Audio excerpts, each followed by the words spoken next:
বোতলজাত সয়াবিন তেল দাম প্রতি লিটারে 4 টাকা বেড়েছে আর খোলা তেলের দাম প্রতি লিটারে 2 টাকা কমানোর সিদ্ধান্ত হয়েছে। আজ সচিবালয়ে সংবাদ সম্মেলন করে নতুন দর কাঠামো ঘোষণা করেন বাণিজ্য প্রতিমন্ত্রী।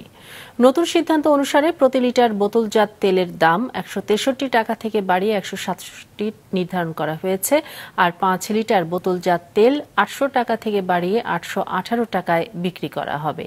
বিপরীতে প্রতি লিটার খোলা তেলের দাম 149 টাকা থেকে কমিয়ে 147 টাকা নির্ধারণ করা হয়েছে। এর আগে সয়াবিন তেলের দাম লিটারে 10 টাকা বাড়ানোর ঘোষণা দেন মিল মালিকরা। গত মঙ্গলবার থেকে নতুন এই দাম কার্যকরের ঘোষণা দিয়ে বাণিজ্য সচিব বরাবর চিঠি দেয় কোম্পানিগুলো। যদিও সেদিন সয়াবিনের মূল্য বৃদ্ধির সুযোগ নেই বলে জানিয়েছিলেন বাণিজ্য প্রতিমন্ত্রী।